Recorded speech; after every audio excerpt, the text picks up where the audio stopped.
University के बाहर हम खड़े हैं, जहां पर आप देख सकते हैं कई सारे नोटिस लगे हुए हैं, कई सारे बैनर लगे हुए हैं, जिसमें आप देख सकते हैं लिखा हुआ है पहले दोषियों की गिरफ्तारी फिर मांगे हमारी। और साथ ही साथ यहाँ पर आप देख सकते हैं जो नरसीराम यानी वीसी है नरसीराम बिश्नोई, उनके फोटो पर क्रॉस का निशान लगाया गया है और साथ में लिखा हुआ है dictator must resign, resign now. और यहाँ पर आप देख सकते हैं इनकी जो मांगे है वो भी लिखी गई है। इनकी मांगे आप देख सकते हैं, मेरे पीछे सैकड़ों की संख्या में छात्र यहाँ पर एकत्रित हो रहे हैं। कुछ मांगे हैं इनकी, उन मांगों को लेकर तकरीबन 4 दिन से वो यहाँ पर बैठे हुए हैं, वो भी उस टेम्परेचर में जब गर्मी चरमोत्कर्ष पर है, चारों तरफ गर्मी फैली हुई, लेकिन फिर भी जो छात्र यहाँ पर बैठे हुए हैं अपनी मांगों को लेकर यहाँ पर बैठे हुए हैं और क्या कुछ मांगे हैं ये सब हम जानेंगे और खुद ही इनसे बात करेंगे। नमस्कार। नमस्कार जी, क्या नाम है आपका? सुधांशु नाम है, मैं मास्टर्स कर रहा हूँ एग्रीकल्चरल इकोनॉमिक्स से। क्या है आपकी मांगे क्या है? जी हमारी मांग तो सिंपल पहले तो यही थी कि हमारी जो स्कॉलरशिप है हमारे जूनियर्स के लिए वो बराबर जो पहले है वैसे की वैसे रहे, इसमें कोई बदलाव नहीं किया जाए, जो कि हमारे घटा के 25% को मिलेगी ये कर दिया गया। जो इसका रिजल्ट ये होगा कि 100% बच्चों को फर्क पड़ेगा, 25% जो स्कॉलरशिप लेने के लिए मेंटली प्रेशर होंगे बच्चे, और फाइनेंशियली तो 100 रुपए फर्क पड़ेगा, फाइनेंशियली भी फर्क पड़ेगा बच्चों पे, मेंटली भी फर्क पड़ेगा। इसलिए ये था कि स्कॉलरशिप जितनी चलती आ रही है हमारी वहाँ बराबर रहे, कोई इसमें बदलाव ना हो। इन्होंने घटा दी थी हमारे स्कॉलरशिप, इसीलिए हम ज्ञापन देने वीसी ऑफिस गए और वीसी ऑफिस जाने पे वहाँ पे गार्डों ने हमारे जो भी जूनियर सीनियर जा रखे थे उनके साथ धक्का मुक्की की, मार पिटाई की और उसकी वीडियो की मार पिटाई की। हाँ जी, उसकी वीडियो शासन के द्वारा, प्रशासन जो हमारे सिक्योरिटी गार्ड थे इन्होंने प्रशासन ने हमारे साथ मारपीट की और फिर हम शांतिपूर्वक बैठे। उसके बाद भी फिर हमने यहाँ 4 नंबर गेट पे भी यहाँ पे भी बैठे थे हम। फिर हम वीसी आवास के पास गए वीसी सर से मिलने के लिए, क्योंकि हम 6 साल हो गए हम कभी वीसी सर से मिले ही नहीं है, वो मिलते ही नहीं है। तो हम वीसी ऑफिस गए, वीसी हाउस गए, वहां जाके हम बैठ गए आराम से। फिर वहाँ पे प्रशासन हमें पहले आता है, डराता है, धमकाता है। इसकी भी हमारे पास वीडियोज है कि वो हमें धमकी दे रहे हैं कि उठ जाओ वरना तुम्हारे साथ कुछ भी हो सकता है।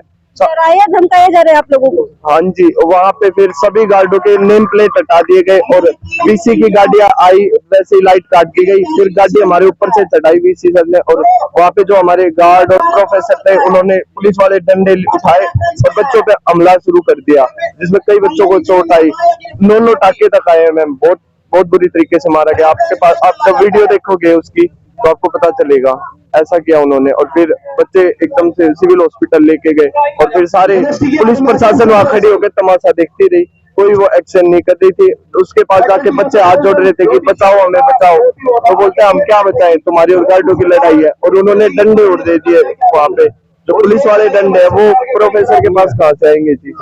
फिर उसके बाद जैसे बच्चे इधर उधर भागने लगे थे, पूरी पुलिस फोर्स तैनात कर दी वहाँ पे, 60-70 गाड़ियां आ गई थी वहाँ पे। ये हुआ था जी उस रात। मतलब आप देख सकते हैं छात्र कह रहे हैं कि उनके साथ गुंडागर्दी हो रही है। आपका नाम? विजेंद्र जी, कितने टाइम से आप यहाँ पर बैठे हो? जी हम लगभग 4 दिन से यहाँ बैठे हुए हैं धूप गर्मी में। जो हमारे बच्चे हैं वो सिविल हॉस्पिटल में है, उनको कल अग्रवा शिफ्ट किया गया। हम सारे यहाँ पे दुखी हैं, पर वीसी सर इतने एग्रोवेंट है, इतने ईगो में आ रखे हैं कि एक और भी बच्चों से ना मिलने गए ना उनसे गए। अगर इतने ही हमें बच्चे मानते हैं तो एक बार जाके माफी मांग लेते कि कोई नहीं जी हो गई गलती, बच्चे माफ भी करते। और वो ना मिलने गए ना उनका हाल चाल पूछा, उन बच्चों का सर फट रखा ना हमारे ऊपर ध्यान दे। ये रिटायर्ड संघ हरियाणा पूरा इन बच्चों का समर्थन कर रहे हैं। हम 70 साल के हो गए, पहली बार देखा है कि एक टीचर डीएसओ पुलिस तो झड़प करती थी, मारती पीटती थी, लेकिन पहली बार बीसी के जो चमचे थे कुछ प्रोफेसर, डीएसओ और सिक्योरिटी गार्डों ने डंडे मारे हैं, मतलब हत्या करने की कोशिश की है। ये पहली बार 70 साल आरोप लगा रहे हैं कि मतलब बच्चों पर हमला किया गया है। पहली बार जो है ना हमने सुना है, देखा है कि फट्टड़ हुए बच्चे, ये प्रोफेसर ने जो चमचे हैं इसके बीसी के उन्होंने किया। बहुत बुरी बात है, समाज में पहला ऐसा अगणित काम नहीं हुआ। और हम ये बच्चों से भी कहते हैं भाई हिस्सा मत बने, प्यार से एजुकेशन करें, अपनी मांगों के लिए लड़े बस। हुई थी। आपका नाम? अनु जी, आप लोगों को लगभग 4 दिन हो गए हैं, कहा जा रहा है प्रशासन ने कोई कार्रवाई नहीं की है, वाइस चांसलर तक मिलने नहीं आए आपके पास? बिल्कुल सही बात है। देखिए हमारा जो ये संघर्ष है ना, हर वो उस बच्चे के लिए है जिसके ऊपर उस दिन हमला हुआ था। किसी भी यूनिवर्सिटी में बच्चों की सिक्योरिटी और सेफ्टी सबसे बड़ा मुद्दा होता है। आप एक मिनट देख लीजिए, हमने स्कॉलरशिप के लिए शांतिपूर्वक धरना किया था। ऐसा तो है नहीं कि हमारी कोई स्ट्रेंथ नहीं है या हम कोई और रास्ता अपना नहीं सकते थे, लेकिन हम इतने पढ़े लिखे और समझदार बच्चे हैं कि हमने सोच लिया था कि हम शांतिपूर्वक धरना करेंगे और हमारी कोई बड़ी मांगे भी नहीं थी। गरीब और किसान वर्ग के बच्चे हैं, इतना तो हमारा हक है। अगर हम पूरे हरियाणा का कृषि संभाल रहे हैं तो हमारी मतलब हमारे ऊपर होना चाहिए कि हमें स्कॉलरशिप दी जाए, क्योंकि बिना स्कॉलरशिप के आप खुद सोचिए एमएससी पीएचडी का बच्चा अपनी डिग्री कैसे करेगा। मतलब अपने परिवार को साथ देने की बजाय ये तो फिर परिवार पर बोझ बनते जा रहे हैं। लड़कियों की पढ़ाई तो रुकी जाएगी कहीं ना कहीं, लड़कियां पढ़ाई छोड़ देंगी बीच में। पीएचडी तक कौन जाएगा जब उनको पता है कि घर से पैसे लेने पड़ेंगे। इतना बड़ा मुद्दा था हमारे लिए, हम शांतिपूर्वक धरना कर रहे थे। उसमें फिर वो हमारे बीएससी फर्स्ट ईयर के बच्चों पर हमला करते हैं। उन बच्चों को 3 साल और निकालने इस डिग्री में, उनकी सेफ्टी की गारंटी कौन लेगा अगर आज हमारी मांगे नहीं मानी गई तो? 4 साल हो सकता है, 1 महीने के बाद ये धरना खत्म हो जाए, लेकिन उनके बच्चों की सेफ्टी की जिम्मेदारी तो लेनी पड़ेगी ना किसी को। बस इसी वजह से हम धरना कर रहे हैं। पहले दिन से लेके आखिरी दिन तक ये धरना शांतिपूर्वक ही रहेगा।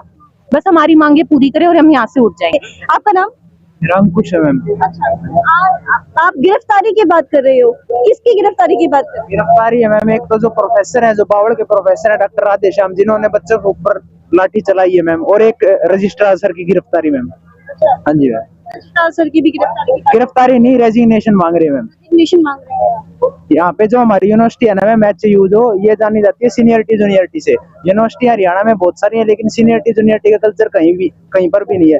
लेकिन एचयू में क्या है, सीनियर जूनियर की कदर करता है, लेकिन जूनियर सीनियर का सम्मान रखता है। लेकिन हम तो अपने वीसी सर, रजिस्ट्रार सर को सीनियर मानते हैं, लेकिन वो हमें जूनियर की तरह ट्रीट नहीं कर रहे, वो हमें बिल्कुल एनिमल्स की तरह ट्रीट कर रहे हैं। एक तरफ तो लड़कियों का शिक्षा के क्षेत्र में आगे आना आज के टाइम में भी काफी दूभर हो जा रहा है, लेकिन फिर भी अब जब वो जैसे तैसे करके यहाँ पर आए हैं अपनी एजुकेशन को आगे बढ़ाने के लिए, लेकिन फिर भी उनको इस तरीके से इस गर्मी में यहाँ पर बैठना पड़ रहा है। जानेंगे इनसे। आपका नाम? मेरा नाम मोनिका है और मैं बीएससी 3rd ईयर की छात्र। हाँ जी, एक बात बताइए, कितने टाइम से आप यहाँ पर बैठे हैं? आज हमारे प्रोटेस्ट को 5वां दिन चल रहा है। 5वां दिन। प्रशासन की तरफ से क्या कार्रवाई? अभी तक कोई कार्रवाई नहीं है, कोई ऑफिशियल नोटिस नहीं आया उनकी तरफ से। तो प्रशासन की तरफ से तो कुछ नहीं अभी क्लियर हो रहा है। मांगे क्या है? हमारी मांगे तो यही है। 10 जून की रात को जब लड़कों ने शांति से धरना करना चाहा वीसी साहब के घर के सामने, तो वीसी साहब वहाँ से गाड़ियां निकाल के लेके गए हैं और वहाँ पे बच्चों के सिर में 2 बच्चों के टाके भी आए हैं। तो हमारी गलत मांग नहीं है, हम तो पहली चीज ही मांगते हैं जिस प्रोफेसर ने वो डंडे से इस बच्चों के सिर फाड़े, पहले उसकी गिरफ्तारी हो। और ये शायद हम ज्यादा मांग भी नहीं कर रहे हैं, हमारी एसपी साहब से दरख्वास्त है कि वो उनको गिरफ्तार करें, जो कि हमारा कानून भी है बात बोलता है। दूसरा, हम चाहते हैं कि जो हमारे सीएसओ साहब है, डीएसडब्ल्यू साहब है, वो अपना इस्तीफा दे, क्योंकि वो हमारी सिक्योरिटी के लिए है। अगर वो हमारी सिक्योरिटी ही नहीं कर सकते तो उनका इस कुर्सी पे बैठने का कोई हक नहीं है। तो हम दूसरी मांग यही करते हैं कि वो अपना इस्तीफा दें। वीसी साहब भी हम नहीं चाहते कि हमें ये वीसी साहब नहीं चाहिए। और उसके बाद जो हमारी स्कॉलरशिप है, जिसके लिए हमने शुरुआत की थी, जिसके लिए हमने डंडे खाए हैं, हमारी वही स्कॉलरशिप दोबारा से बहाल की जाए। आपका नाम? शिक्षा। नाम आपका? शिक्षा।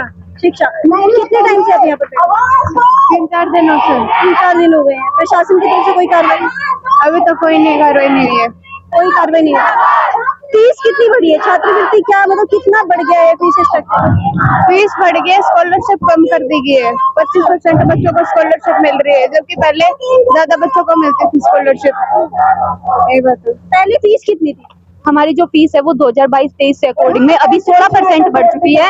जब हमने यहाँ पे एडमिशन लिया था तो हमारी पर सेमेस्टर हमने 14,000 फीस दी थी, जो कि अभी 20,000 तक पहुंच चुकी है। तो हम चाहते हैं कि अगर आप फीस उसी दर से बढ़ा रहे हो जिस दर से महंगाई बढ़ रही है, तो स्कॉलरशिप को कम करने का इनका कोई हक बनता है। और आप देख सकते हैं कितनी बड़ी तादाद में वो यहाँ पर बैठे हैं।